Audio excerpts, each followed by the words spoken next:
El corazón delator de Edgar Allan Poe.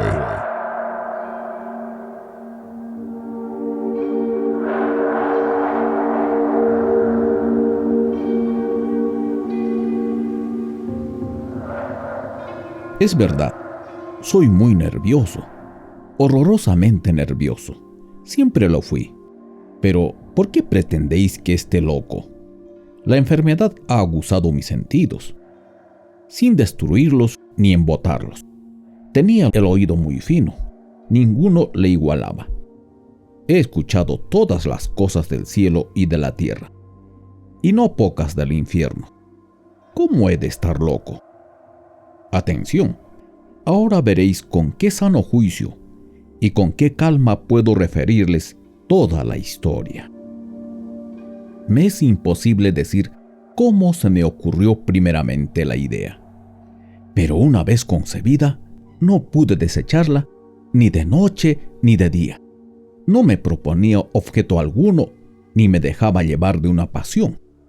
Amaba al buen anciano, pues jamás me había hecho daño alguno, ni menos insultado. No envidiaba su oro, pero tenía en sí algo desagradable. Era uno de sus ojos. Sí, esto es, se asemejaba de un buitre y temía el color azul pálido. Cada vez que este ojo fijaba en mí su mirada, se me helaba la sangre en las venas, y lentamente, por grados, comenzó a germinar en mi cerebro la idea de arrancar la vida al viejo, al fin de librarme para siempre de aquel ojo que me molestaba. He aquí el kit. ¿Me creéis? ¿Me creéis loco? Pero advertid que los locos no razonan. Si hubierais visto con qué buen juicio procedí, con qué tacto y previsión y con qué disimulo puse mis manos a la obra, nunca había sido tan amable con el viejo como durante la semana que procedió al asesinato.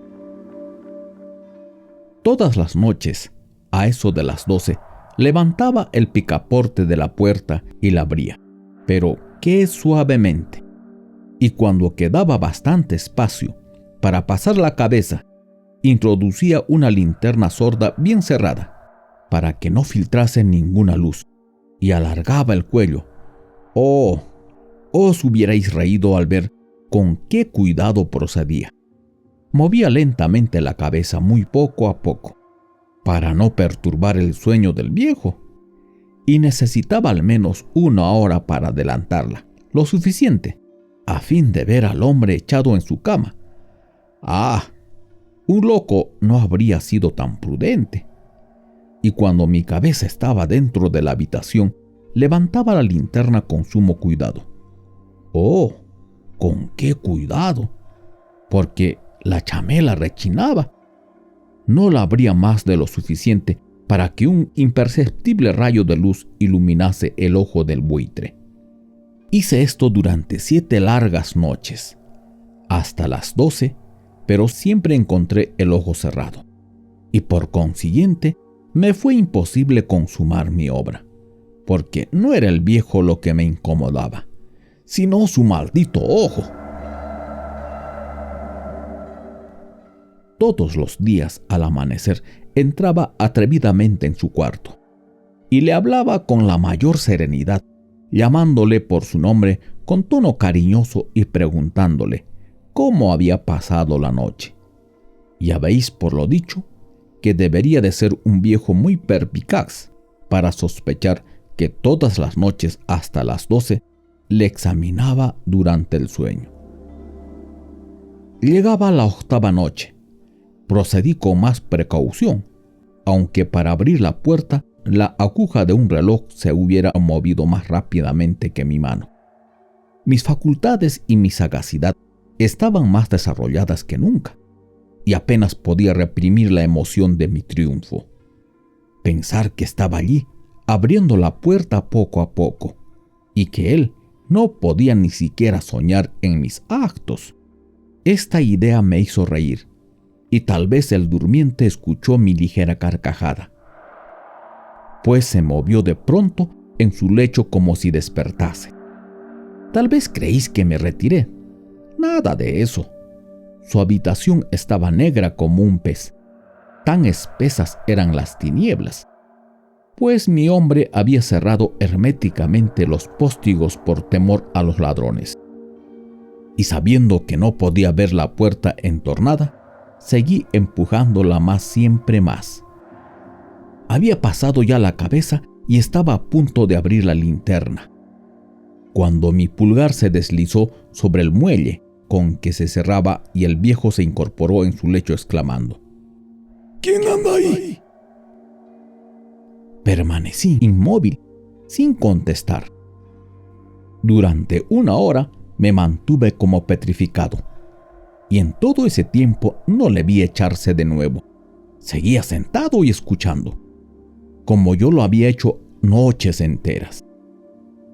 Pero he aquí que de repente oigo una especie de queja débil, y reconozco que era debida a un terror mortal. No era de dolor ni de pena. Oh, no. Era el ruido sordo y ahogado que se eleva del fondo de un alma poseída por el espanto. Yo conocía bien este rumor, pues muchas noches a las 12, cuando todos dormían, lo oí producirse en mi pecho, aumentando con su eco terrible el terror que me embarga. Por eso comprendía bien lo que el viejo experimentaba, y le compadecía, aunque la risa entreabriese mis labios. No se me ocultaba que se había mantenido despierto desde el primer ruido cuando se revolvió en el lecho. Sus temores se acrecentaron, y sin duda quiso persuadirse que no había causa para ello. Mas no pudo conseguirlo. Sin duda pensó: eso no será más que el viento de la chimenea, o de un ratón que corre, o algún grillo que canta.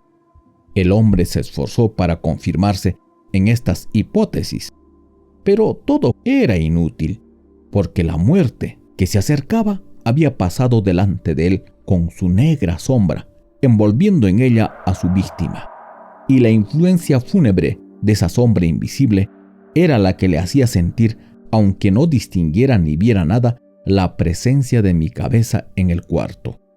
Después de esperar largo tiempo con mucha paciencia, sin oírle echarse de nuevo, resolví entreabrir un poco la linterna, pero tan poco que casi no era nada.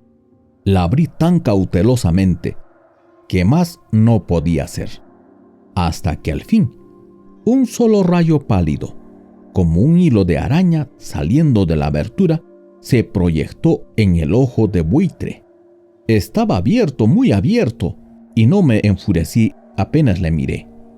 Le vi con la mayor claridad, todo entero con su color azul opaco, y cubierto con una especie de velo hediondo que heló mi sangre hasta la médula de los huesos.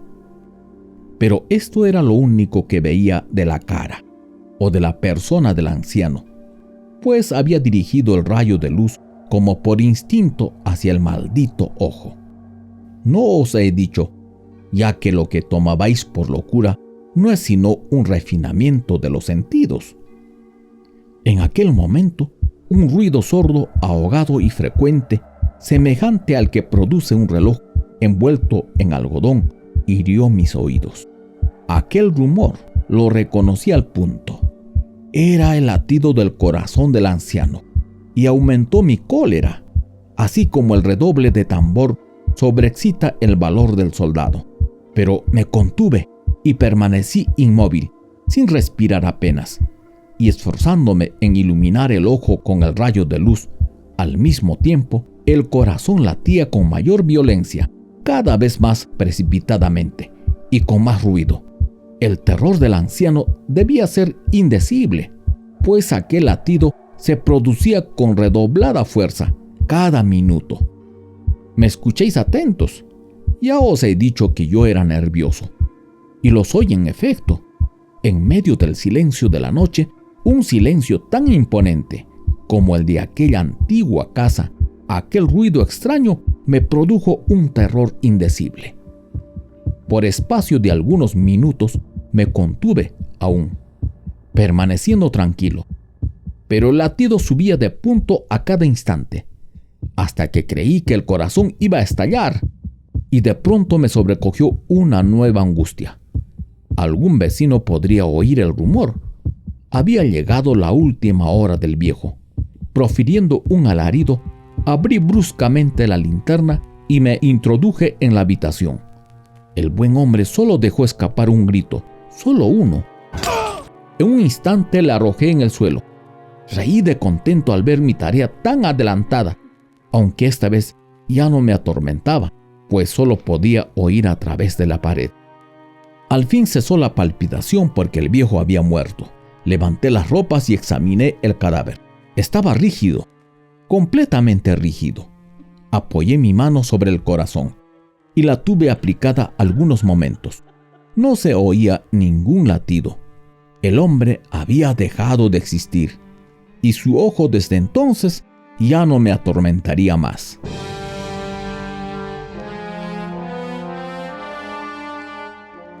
Si persistís en tomarme por loco, esa creencia se desvanecerá cuando os diga qué precauciones adopté para ocultar el cadáver. La noche avanzaba y comencé a trabajar activamente, aunque en silencio. Corté la cabeza, después los brazos y por último las piernas. Enseguida arranqué 3 tablas del suelo de la habitación, deposité los restos mutilados en los espacios huecos y volví a colocar las tablas con tanta habilidad y destreza que ningún ojo humano, ni aun el suyo, hubiera podido descubrir nada de particular. No era necesario levantar mancha alguna. Gracias a la prudencia con que procedía, un barreno la había absorbido toda. Terminada la operación, a eso de las 4 de la madrugada, aún estaba tan oscuro como a medianoche. Cuando el reloj señaló la hora, llamaron a la puerta de calle, y yo bajé con la mayor calma para abrir, pues ¿qué podía temer ya? 3 hombres entraron anunciándose cortésmente como oficiales de policía. Un vecino había escuchado un grito durante la noche. Esto bastó para despertar sospechas. Se envió un aviso a las oficinas de la policía, y los señores oficiales se presentaban para reconocer el local. Yo sonreí porque nada debía temer, y recibiendo cortésmente a aquellos caballeros, les dije que era yo quien había gritado en medio de mi sueño. Añadí que el viejo estaba de viaje, y conduje a los oficiales por toda la casa, invitándoles a buscar y registrar perfectamente. Al fin entré en su habitación, y mostré sus tesoros completamente seguros, y en el mejor orden. En el entusiasmo de mi confianza, ofrecí sillas a los visitantes para que descansaran un poco, mientras yo, en la loca audacia de mi triunfo completo, coloqué la mía en el sitio mismo donde yacía el cadáver de la víctima. Los oficiales quedaron satisfechos y convencidos por mis modales. Yo estaba muy tranquilo. Se sentaron y hablaron de cosas familiares, a los que contesté alegremente. Mas al poco tiempo sentí que palidecía y ansié la marcha de aquellos hombres. Me dolía la cabeza, me parecía que mis oídos zumbaban, pero los oficiales continuaban sentados, hablando sin cesar. El zumbido se pronunció más, persistiendo con mayor fuerza. Me puse a charlar sin tregua para librarme de aquella sensación, pero todo fue inútil. Y al fin descubrí que el rumor no se producía en mis oídos. Sin duda palidecí, pero hablaba todavía con más fuerza, con más viveza, alzando la voz, lo cual no impedía que el sonido fuera en aumento. ¿Qué podía hacer yo? Era un rumor sordo, ahogado, frecuente, muy análogo, y al que produciría un reloj envuelto en algodón. Respiré fatigosamente. Los oficiales no oían aún. Entonces hablé más aprisa, con mayor vehemencia, pero el ruido aumentaba sin cesar. Me levanté y comencé a discutir sobre varias nimiedades, en un diapasón muy alto y gesticulando vivamente. Mas el ruido crecía. ¿Por qué? ¿Por qué no querían irse aquellos hombres? Aparentando que me exasperaban sus observaciones, Di varias vueltas de un lado y otro de la habitación, mas el rumor iba en aumento. Dios mío, ¿qué podía hacer? La cólera me cegaba. Comencé a renegar. Agité la silla donde me había sentado, haciéndola rechinar sobre el suelo, pero el ruido dominaba siempre de una manera muy marcada. Y los oficiales seguían hablando, bromeaban y sonreían. ¿Sería posible que no oyesen? Dios Todopoderoso. No. Oían. Sospechaban. Lo sabían todo. Se divertían con mi espanto. Lo creí y lo creo aún. Cualquier cosa era preferible a semejante burla. No podía soportar más tiempo aquellas hipócritas sonrisas. Comprendí que era necesario gritar, y cada vez más alto. ¿Lo oís? Cada vez más alto. Siempre más alto. ¡Miserables!, exclamé. No disimuléis más tiempo. Confieso el crimen. Arrancad esas tablas. Ahí está. Es el latido de su espantoso corazón.